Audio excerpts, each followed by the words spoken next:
Awesome. Dr. Paul Laurie, What's welcome. up, man? Good to see you. Good to see you. Thank you for carving out some time. I know you got a bunch of stuff happening and going on. For those of you who don't know Paul, Paul is the premier leader in nightlife and entertainment in Denver, Colorado. Your effortless ability to create experiences, not just in Denver, but nationally and on different continents. And just want to kind of celebrate you and understand that, I feel very fortunate to be in your world, and thanks for sharing it with me. Recently, a long time ago, you started a travel company. Mm-hmm. And recently you sold that travel company or sold your shares in it. Maybe give us a little bit of insight into a little bit of the history of Paul and kind of where you are now with that experience. Yeah, totally. So basically, I graduated from college and just took off traveling around the world, just trying to find what I wanted to do, and stumbled into many, many jobs that I decided I did not want to do. So it's kind of process of elimination. And then one day I was down in Patagonia hiking with some friends, and we just kind of were talking about our life's passions. We wanted to, A, continue to travel ourselves, B, influence sort of Americans to travel in a different way than we had seen around the world, a little less touristy and a little more like in depth with cultures. Sure. And C, wanted to try to figure out a way to start our own companies and just learn in that way. And so we started Walking Tree Travel as the name of the business, with the idea of really motivating young people to get out there and become travelers, get involved around the world in different cultures and places, and just have a lot of fun and have that spark and that sense of adventure in the unknown kind of ingrained in them at a young age. So that's amazing. It was a program for high school students that we would take students to about 20 countries around the world, not all at once, different trips, where they would focus on community service, language immersion, homestays, and adventure travel. Wow, that's so cool. That's so cool. So, it's, one of the inspiring things about you through my lens is that you, so many people that we all come in contact with are defined by like what they do. Mm-hmm. I think you like effortlessly, I said that earlier, but you do have this like very relatable, very effortless way of communicating with people. You're an amazing listener, one of the best listeners I know. What'd you say? That's right. And you are defined like by who you are, not what you do. And I think that's what makes what you do so impactful to not only just your friends and the people you surround yourself with, but the experiences you create. Your ability to kind of identify and create events. Mm-hmm. What's been some of your biggest inspirations when creating some of these world-class events that you do? Mm-hmm. How do you find inspiration, and what do you look for as people that you surround yourself with, or places that you've been, other experiences? Yeah. I mean, for me, thank you for saying that. And I think for me, it's just about kind of trying to be as truthful and honest with myself of who I am and who I've always been, Mm-hmm. and following that thread, even if it's not the most financially successful or anything else. And I've had that since I was like a little kid. So, I mean, someone was asking me recently about this, and I realized that like even in elementary school, I was making like phone lists. This is before cell phones. Okay. We're older gentlemen. Yeah, of course. So I remember. I would actually go to everyone in the first day of school and get all their home phone numbers. I'd go home and type it up with my mom, and then print it out, size 6, and then laminate it and take it to all my friends the next day. So we had phone lists for everybody.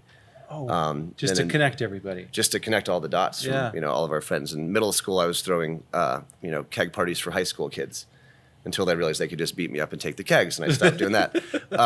And in high school, I was throwing parties in bars for college students. So my whole life, I've just enjoyed the idea of hosting, and I think, and just creating events for people around me. And so I think for me, sort of the inspiration for it is to how do you create an experience that's not about the largest scale thing you can do in the macro, Mm-hmm. and really about the micro. Like, how do you actually get the most out of $1 as opposed to $1,000? Mm-hmm. How do you get people to connect in a way that's like super organic and authentic, without having to show them like a headline DJ or something else in that way?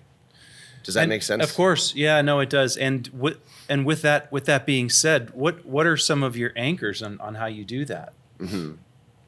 Yeah, I mean, for me, I want people to come to an experience not already having an idea of what that experience is going to be. An example of that is going back to sort of the headline DJing route. If you are a promoter for a party and you list this, huge DJ is going to play, people that are coming to that are already replaying the album in their head. They already know the exact experience before they've actually had it. And so what I like to do is like basically tell people as little as you can about something. Try to slowly over time gain their trust. But once you have their trust, they'll come to an event with no information. And then when they get there, you can create moments that everyone that comes still feels like they're part of a cohesive whole in a community, but they all have their own experiences. So that's like hidden actors in rooms that kind of pull you in and Nice. Okay. play with you, or doing a juggling act or a tasting, a little micro tasting station. It's really about like getting people to engage with each other, but also have their own personalized experience through that they can come out afterwards. And when they come back to talk about it with their friends, they all are like, holy shit, we had completely different, like, I never saw that, Yeah. that person. So kind of roll you through. employ a lot of artists when you create these events. Yeah, totally. It's definitely a collaborative effort for all these things. How now relationships, I'm assuming, is a big part of how you're able to execute some of these really tailored, bespoke events. Is there a strategy that you employ when it comes to developing, creating relationships? I know it's obviously organic. You wouldn't work with someone that you don't like or wouldn't want to work with or didn't find the value in. Aside from a Rolodex, is there anything else on how you attract talent like that? Yeah, I think it's honesty in communication, in the framework behind bringing somebody in. There's kind of two parts to that. One is that basically give them the room within some parameters that they can create their own art and be their own artists and express themselves. Meaning, instead of saying like you have to say this exact line to every person that walks in 300 times, tell them like, here's the emotion we're trying to evoke through what you're doing. In that container, you can do whatever the hell you want to each person, or you take that and make it your own. So you're giving them some creative liberties for the art that they want to express. And the second side is, there's varying budgets and for everything that's out there. And so I'm very honest with all artists and musicians that come work with us to say like, hey, this event is this budget. It might be a really good budget for that one, but we also have stuff that's not so good. So I'll always be honest with you about if we're asking you to work for free, God forbid, hopefully never, or a lower amount of money or a really great budget. Like I'll always tell you what we can afford and what's transparent. And then after that, if there's ends up being more money available, then I'll share it with them even after we've paid them out fully Understood. with the contracts. So It's amazing. It's transparency and honesty and like the communication, which I think has been very well received, but it does take a small leap of faith on their part as well as our own, to have those relationships built. 100%. And I think having worked with you in the past, it's not just about that one experience. It's about the next experience. And I think that it's never about just that one time for you. It's always about, things will happen in the future. And eventually we're going to do something like this again. Am I correct? Yeah, totally. Yeah. It's interesting. And, finding people that are willing to do that will, I'm assuming, find a lot of value in kind of what you're offering. Is there an event that you are really, really proud of recently, like a recent event that you're really proud of that you'd like to share? I don't think one event kind of comes to mind for me necessarily. I mean, I guess we did something recently called Invivo, which was a party in an office, a creative office space, but an office space down in Cherry Creek for an amazing guy named Ryan Heckman, who wanted to kind of throw a really unique event, but use his current space that is not traditionally known as sort of what we would use. So I think for that one, it was the challenge of utilizing a traditional office space and turning it into something that was more magical and circus driven. And where do you find the blend of like a lot of our community is a little more maybe they're used to being a little more late night heavy and, kind of pushing limits in different ways than his crowd, but trying to blend those two crowds. And I think that was a good example of trying to utilize an entire space and every nook and cranny, using lots of different types of people and roles. Sure. We had an amazing character there that was a tuxedoed peanut butter and jelly basically dealer. So you'd go to his station and he would make you peanut butter and jelly sandwich, crust on, crust off, white bread, wheat bread, and also read your kind of astrological chart, I guess, just in real time as it was happening. So, and is this one of those situations where you gave him like moderate parameters? Like, what were the parameters you gave this? Just serve peanut butter and jellies and make it fun. Okay. And he nailed it. So that's a really good example of like the type of experience we want people to have. And of all the big grandiose stuff we did during that party, that was the one that a lot of people were like, that was so fucking cool. Yeah. Like, it's just peanut butter and jelly, but it's more than that for them. It was. Yeah. And like walking in out of Cherry Creek and then going into an office building, what felt like an office building, and then being transformed, for me was the most mind-blowing experience. There was another experience I was unable to be a part of, which was that one up in Boulder. I think it was last. Yeah. That was fun because it sounds like you had a budget for that. Yeah, totally. We did a Christmas party or holiday party for a group named Shinesty, who does kind of outlandish clothing, and they definitely throw one of the most intense and in-depth holiday parties I've ever seen for a company. But yeah, they wanted us to create sort of 10 different immersive areas that are truly like their own rooms, their own vibes.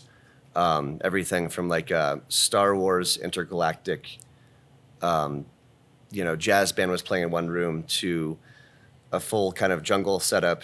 We had, I think, 50 Christmas trees that created an entire forest with tarot card readers inside that would read them tarot from like the all negative, like, doomsday scenario tarots. So you had to be very particular. Oh, really? Okay. To a gospel choir and an actual like little micro church. And those are really fun because you get the budgets, and then we had a month to build it out, which is like a dream scenario for anyone in events. Sure. Better than the morning of or the day before. Yeah. But yeah, a full month in a warehouse with complete kind of creativity to be able to throw into it. Talking about trust and relationships and how you just distilled how you view that through the artist lens. You're also building these trust and relationships with potential clients. Yeah. All along the way.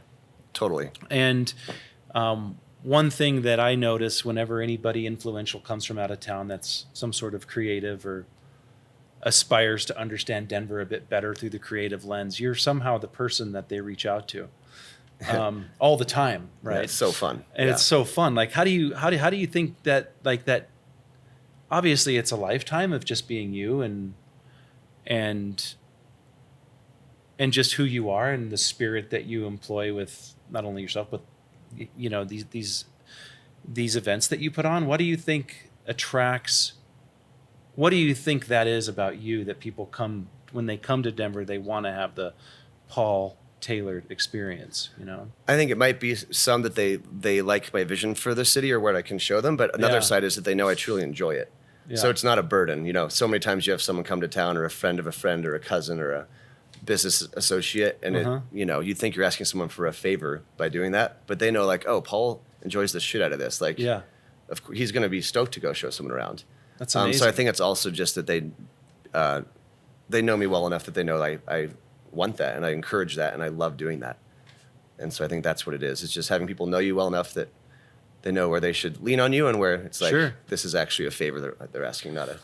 You're really proving to people your value before you ask them for a monetary exchange. Mm-hmm. And, you and I have had this conversation offline, and like, how do we define value? Because what you offer is so unique and so tailored to whatever or whomever is asking you to host and create an event. So many times, like artists, I'm assuming you can feel taken advantage of. Mm-hmm. So you want to do a job, but the compensation, that monetary exchange isn't always there. How do you deal with that? Yeah, I mean, I think we've been lucky in the last few years, since we've been doing this a long time, that we're mostly just reacting to people asking us to do things. We're not really pitching our services, Yeah. which gives you a lot more leeway and being okay to walk away from something or say no to it if the budget doesn't match. I think it's harder for it was harder for me when I was a little bit younger, and I imagine a lot of my artist friends that Yeah. when you're just getting going, you're doing what you love, so therefore you'll do some things for free or ask people to do things for free or take a much lower fee than you should so that you can get the job to undercut other, artists or event producers or photographers or whatever it is for you. And it's really hard to get out of that sort of trap because free is the most expensive number by far. Your friends, if you're doing something for someone for free, they don't value your time in the same way. They see it as a favor. But even if they pay even a little bit of money for something, then they are showing the value psychologically for themselves, and they take that more seriously. So I think for me, it's been a learning curve, and instead of ever seeing it as being taken advantage of, I just see like, I chose to do this. I said yes to this. So what can I learn for the next time that I won't put myself in that position? Because I don't like the idea of blaming the other person. The taken advantage of means that someone did something to you. In all these situations, I have chosen those situations. And I learn as much as you can, and maybe you don't say yes the next time. But also that's probably happened to me 20 times, the same thing. And so shame on me. Well, I'll tell you, I mean, I think, whether you're a consultant or a curator, it's just something that we'll always struggle with. I mean, I was in an uncomfortable, whenever you're doing something where there's a lot of money involved, and you want to do something that's so cool and so unique and so different, that budget isn't always there. And so you ask people to join you for this beginning part of the ride to enjoy kind of the destination, because the destination is where the fruit lies, not necessarily the journey. And people that are willing to take that journey with you, I'm sure have benefited in certain ways. Is there an example of an artist that you were close with at the beginning part of your journey with creating events that you see now that has flourished, or somehow you've helped just by them being in your orbit?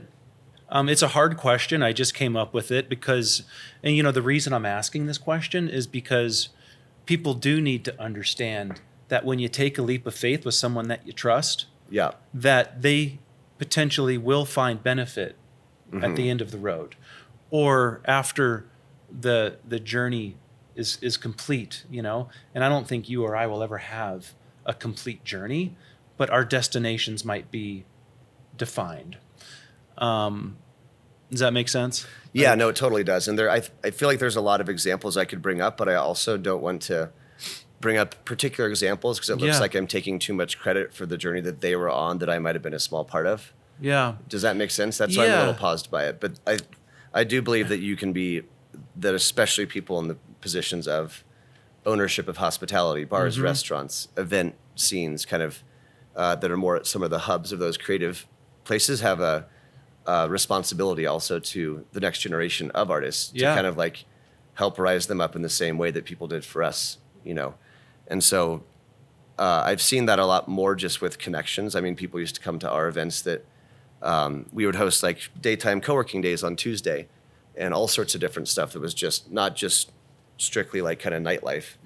And, I've heard from probably 4 different groups this year, or couples that met during one of our events. And one of them actually met at our event one year, then got engaged to that person the next year at the same event. And then, a year later was married with kids on the way. Oh my gosh. And so that's the kind of thing that I just love so much and think is so beautiful, because it really just that's the entire reason I want to do all this stuff. I want to see 2 people connect to each other and like then have their own friendship and flourish in their own ways and maybe even cut me out of it, than I would any day meeting someone new on my own, which I also love. But I think that those points of like connection are really at the crux of everything I'm doing right now. And I've been lucky and also like very diligently driven to accomplish those things, whether it was with the travel company for kids back in the day, getting into new cultures, or whether it's for events to kind of have those things just organically happen from a participant's perspective. But it does take a lot of kind of nuanced work in the back end. Really does. Didn't really And- answer your question. But No, yeah. it's okay because what happens is, then I start thinking a little bit about like, and I know sometimes it's hard to take credit, and I don't necessarily view, I know why that you're hesitating with that. It's, but one thing I can say without getting specific about an artist or a specific person is that you've employed photographers at Invisible City, at all these kind of offsite events, very unique, very tailored, non-generic, underground, fringe lifestyle events Yeah. that have gotten big gigs commercially that paid them well. I know they've gotten gigs here at Beacon. I know they've gotten gigs at other places that I've seen them at. Weddings that they met a certain person at one of your events that then employed them to take pictures at their event. And so like that's an example of if someone were to take a leap of faith and they happen to Yes. offer their time for maybe something that they're able to get more, monetarily, but the benefit of working with you maybe for a little less money because the budget isn't there, but they think the event's cool and it's not, and they're not driven by money. Those are the people that really rise in the community of events, unique, tailored, all these things, Totally. Yeah. I think that's a good example without getting too specific. Yeah, absolutely. Yeah, and I think there's a lot of kind of examples of that, which is all based on, like you say, the leap of faith and the trust. But that's also the trust beyond that, like the trust that we're not going to, if there are opportunities, that we're going to show them to you, whether they're with us or with somebody else. So that's sort of like the network effect in some ways, which I don't like that phrase, or the idea that you're just doing this as a business transaction or a network to be built. It has to be authentic in a way that you really, really enjoy doing that. Yeah. That if someone on your team is their life goal is not to be doing what they're doing right then, and you see an opportunity to help them get to that next stage, that you are proactively helping them do that. Sure. Not holding them back because it's easier for you to have them on, fill that role on your team. Yeah.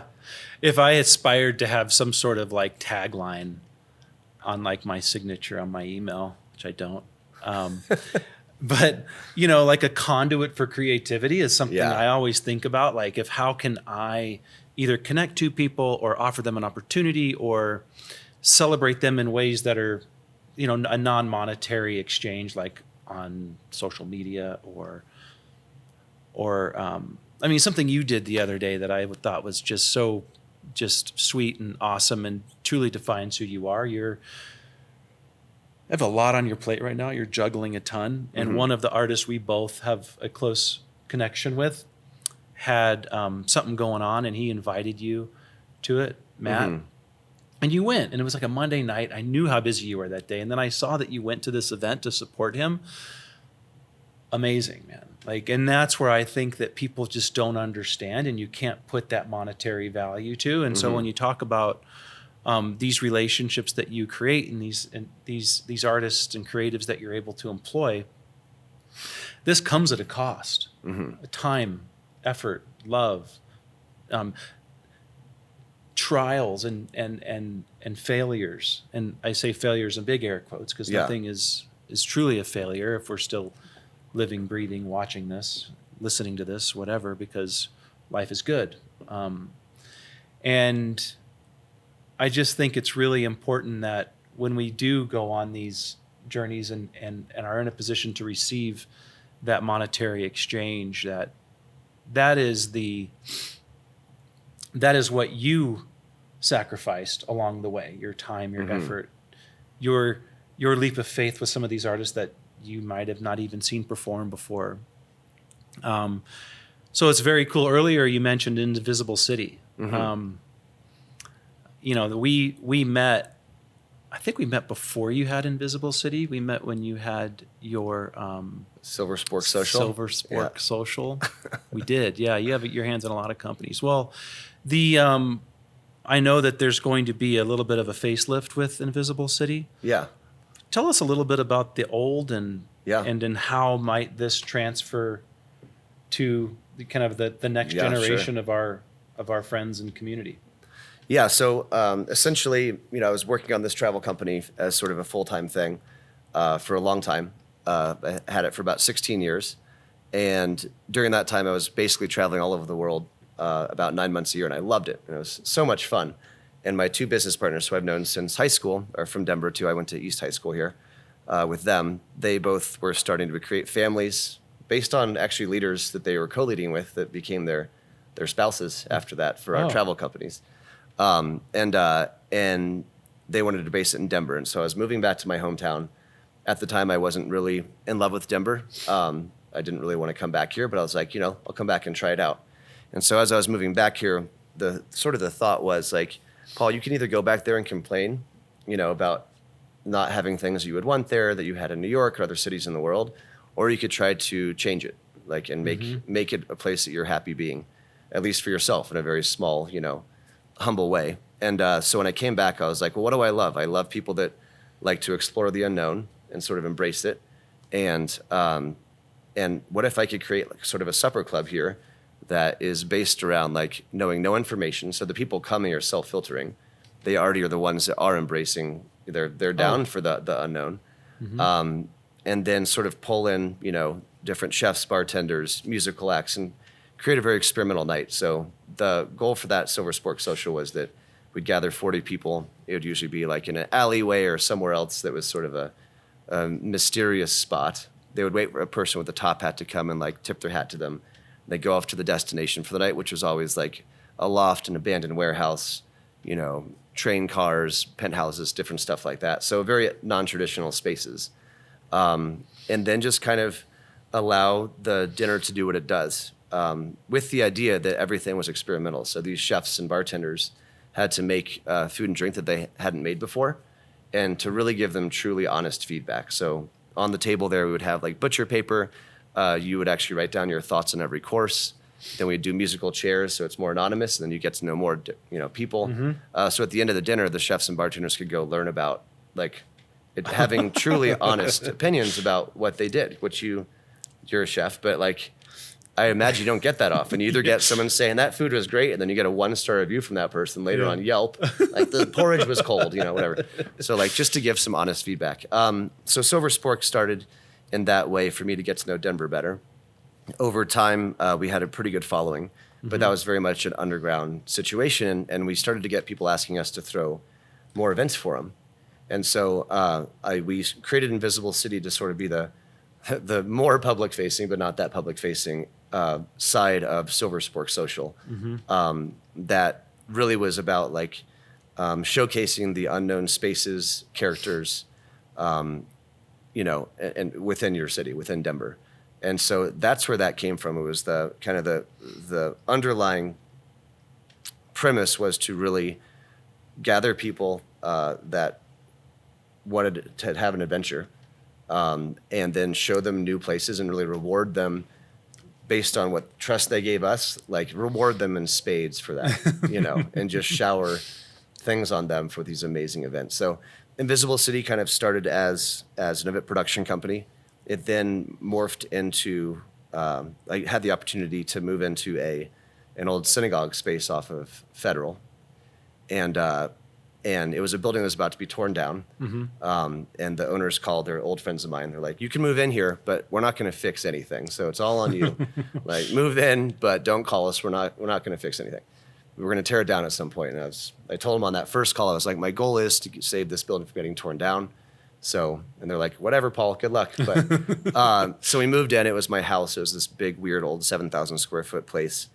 And I knew I had a short time to do stuff. So we basically built out a whole we had 80 volunteers come in over a month, from lawyers and architects to, people I would even meet on the street and bring in and give them a place to stay for a week and pay them to paint and stuff. But it was this amazing outpouring of support from lots of the community we built with Silver Spork, that people are like, yeah, we have enough trust in, this guy or this idea that we're willing to give up our time to do this. Mm-hmm. And so within a month or two, we had built out this whole dilapidated kind of synagogue into this beautiful, circus collective. And we had some home bars in there and a kitchen and lounge spaces. And we opened this thing up. And that's really kind of where Invisible City, I think a lot of people think of it from that place. Sure. So we had that for a few years and hosted around 20,000 people in the doors. And Jeez. I slept in the DJ booth and would wake up to aerialists waving at me. So that Oh, iteration, gosh. Oh, just yeah, I some of the remember. background. So then at that stage, we were realizing that people were kind of knowing Invisible City based on a certain place and quite frankly, a certain face, which was mine. And I think the community has to be bigger than a person or a certain place. It has to be about everyone. And so during that time, I also knew there was a timeline for that. It's just a house. It's in a residential neighborhood. You can't really do that forever. Sure. In what we were doing. So we decided to kind of start this membership at that time that was based around supporting artists and art galleries and restaurants and bars and different unique DIY spaces around Denver, so that we could take this centralized kind of energy that was in that one building and really like diffuse that around the city and share that with everybody and showcase those people. So we started a membership that was, essentially you'd get a physical key, you'd get access to an app, and then we had light boxes built around town that we would put all over that, we would send you riddles out like random days of the week, and then you would end up showing up at, you'd read a riddle on your phone, you'd find the location. When you got there, these light boxes would light up based on your proximity to it with your app on. And then you would show someone the key, like with RFID in it, but you'd show the bartender or the owner of the place the key, and they would take you to a weird destination within their building and share, an absinthe trip in a jazz band or a symphony production on the rooftop during sunset, on a parking garage, or all sorts of hidden things. And so for us, we launched that just before COVID. We had some good traction, but we basically, COVID hit and we kind of shut that down. Yeah. And then, the next iteration of this stuff is sort of relaunching that in September. I won't go into too many details with it, but it's Okay. a much more in-depth, sort of immersive storyline that tells you a story throughout a series But of the events. spirit is the same. The spirit is the same, absolutely. It'll just be a little more intentional in how we focus our energy around stories throughout multiple events and parties and activations and hidden clues around a city, as opposed to just having lots of one-off, disparate Sure. events. Long explanation, but Oh, that's amazing, Paul. And one of the reasons I wanted to just talk with you today and do it in more of a public way is because you and I have access to some of the most amazing opportunities, experiential opportunities in Denver and in this country. I've traveled with you before, and it's important that people understand it's not about how much money you have. It's about how open you're willing to make your mind, and Great who statement. and who you surround yourself with, and we're very good friends, and this is probably the most nervous I've been talking with someone because I feel like it's such an important conversation. You're doing good. My pulse Your is pulse is good. Because it's such an important conversation for people that need access to things that aren't as straightforward as your next neighborhood bar or nightclub or sporting event, and so I just feel like as a pioneer in Denver, I definitely want to celebrate that with you and that you've shouldered a lot of allowing people to understand what's possible creatively. And I will share a brief story about you and I on the type of message I would love for us to convey to people that kind of art in our small group, which is, Paul and I have been friends for a long time. Friendships don't happen overnight. So these is many, many years of being around each other and eventually hanging out, traveling, and all the things that friends do. When COVID hit, we all needed an outlet, right?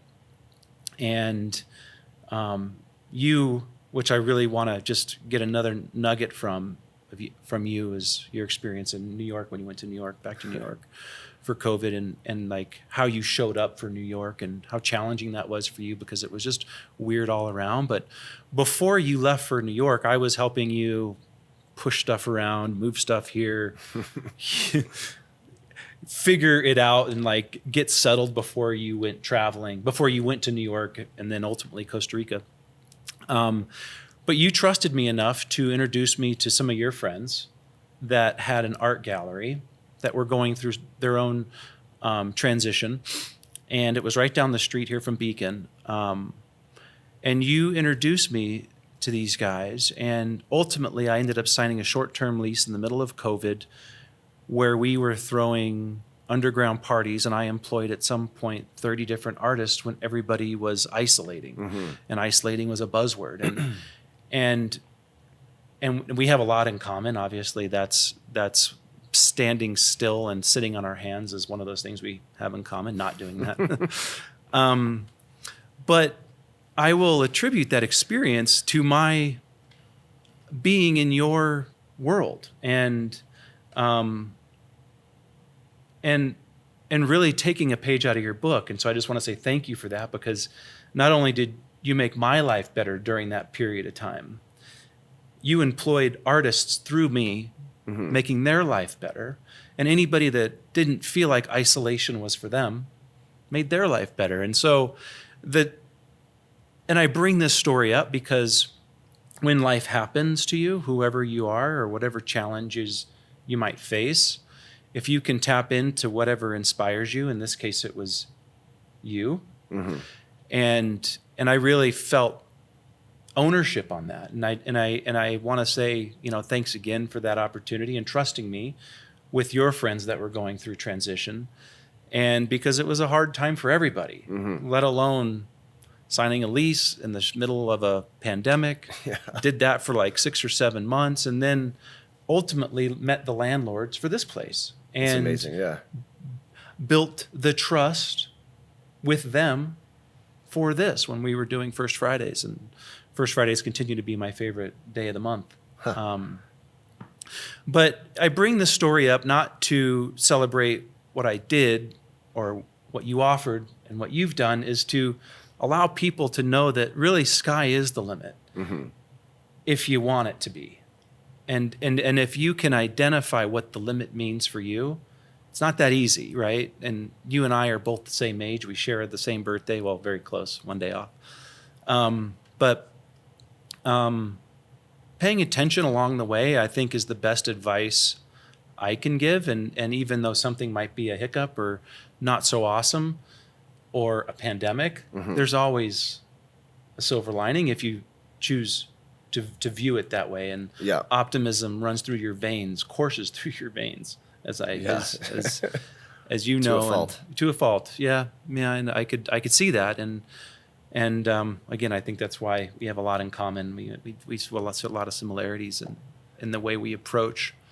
I think based on what you're kind of saying too is, for me, like I would be just as happy living on the beach, running a pina colada stand, that I could host, 10 people an hour, get to know them from all, Iowa, South Dakota, whatever it is, around the world, than I would to be doing anything else I'm doing. So for me, I kind of have a baseline that I know I have escapes all over the world that I could go to and be just as happy. So like everything I'm doing right now is a choice.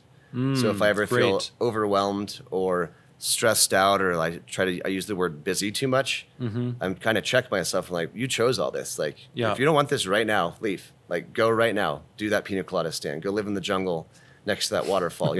But seriously, I would be very happy doing that. And so I think there's also a lightness that gets attached to that in a way that allows you to be completely free because you're not reliant on it. Yeah. I'm not talking financially. I'm talking about mentally and everything else. That I can do these things because it is an exciting experiment as opposed to a necessity. It's amazing. Well, we could talk for a long time, and like I said, I'm just so happy that you and I are able to share just a nugget of our life. And if I could, again, whoever's listening or watching, if you have a creative in your life and you can support them in any way to help them achieve a silver spork or an invisible city or a beacon or an onward or anything that can shine the light on someone else, especially through the artistic lens, please do it. You're always going to benefit when it comes from a selfless place, and if someone takes a leap of faith in you, give them 100% and trust that they're going to do the right thing. And if they don't do the right thing, and that's on them, Yeah. and that's on them. You can look in the mirror and say, I gave 100% and they didn't uphold their end of the bargain. This isn't a fail. This isn't a mistake. This is life, and life happens. So, yeah, I've done a lot of, like I said, this is like the most challenge. I don't know why this conversation's so hard, but we're such good friends, but I think it's because I just feel like there's just I just love that. I love the idea of helping people get through this creative process. Yeah. And I'd love to sit down with you again once we kind of can see how this turns out and everything else, and just kind of maybe be more specific on that particular part of this conversation and be prepared for that, because I do think that's a good message, and I do think both of us can offer something to people that aspire to be more creative and aspire to expand their creativity. Definitely. So I'll use an example of that too. Yeah, please. Of course. Yeah. Is when I was about a year into doing the Silver Spork Social Supper Club, young guy from Boulder had come to one, and he texted me afterwards, and we met up for a coffee. He was like, "Can I have a coffee with you?" And I went and had a coffee with him, and he was, I think, 24, 25. And he said, like, "I was really inspired by what you did. I loved it so much. I'm actually thinking about starting one in Boulder." He's like, "Actually, I already started one in Boulder, and it's kind of the same thing that you do." And he's like, "Actually, I use most of the same language that you use in all of your talking points during the dinner." And slowly I realized that he was kind of like mirroring it exactly. And I was, you have two paths you can take at that moment. You could either be like, stop doing it, find your own creativity, this or that. Or you could kind of embrace it and just be like, "Hey, that's so awesome. You even came down here and sat with me and told me what you're doing. I'm happy to support you or give you any intel in any way I can to create it, because that's what it's all about." Yep. And it'd be really awesome if you could think of your own language to make your own spin to it, So I think there's a lot of protectionism in like the artistic and creative fields that to me might go too far. Yep. And like people need to forge their own path, be creative on their own, not be copycats in certain ways. But, no one started something for the first time. Everything's repurposed in some way. Everything is repurposed in some way. And so there's also, to me, I hope that people in the creative industry can also be more open-minded to accepting and embracing that kind of mentality too. Sure. Where like, and understanding as a creative, you're good at creating. Yeah. Are you good at running a business? Are you good at negotiating? Find someone that is. Yeah, totally. And create rules and guidelines and boundaries around what you're willing and wanting to do for a specific project. Because being given boundaries is a lot easier place to come from if it's especially an expensive project, Would you agree? Yeah, totally. Yeah. It's awesome. So what happened to this person in Boulder? I should look it up, but it was a long time ago. But they started a supper club. They did what they did. Brick for and a while. mortar, or just a pop-up? Pop-up. Okay. Yeah. But I think it's just that idea of supporting. When I just was starting my travel company when I was 24, we had called another travel company, and we were debating, like pretending we were a parent to ask some questions, of a student. Yeah. And we're like, why don't we just call them and tell them what we're doing? And we called up our direct competitor, talked to the owner, and he was like, "Here's where you get insurance from. It's the only one in America that'll insure a travel company like ours. If you have any questions or want to have a coffee, let me know. I'm here to support you." And they gained a lifelong friend out of that. We were competing directly for the same students, but from that point on, they made a friend, and we would send them tons of kids over the years because of that. That we couldn't facilitate, or we weren't going to countries they were going to, stuff like that. So I think there's a really big point for me in embracing. Don't see things as competition. Like, see things as they are so like-minded that they started the same thing that I started. Or that artist is so similar to like what I see, how I see the world in my lens, that they're doing similar shit. How cool is that? It's amazing. Stay in your lane. That's amazing. And it takes a leap. It's an amazing collaboration. And you're, again, just like that natural ability to create relationships that you have and the ability to tap a resource that wasn't available until you did you. Yeah. You know? Yeah. It's amazing. Well, thank you, Paul. Yeah, Yeah. it's a pleasure to have you on, and I look forward to another chat and Sounds good. seeing you more on the show and just kind of helping kind of identify the creative process, not only through the creator's lens, but the artist lens as well. Or not the creator's lens, but the director's lens, you know? Do you want the Safari Bartender on in full costume too? Oh, yeah. 'Cause that'll That'd be take great. a lot more drinks and coffee. We tried to put your picture here. It didn't work. Yeah. Awesome, brother. Thanks for thank having you me so on. much. Appreciate you. Love what you're doing here too. Thank Thanks, you. Ben. Appreciate you. Cheers.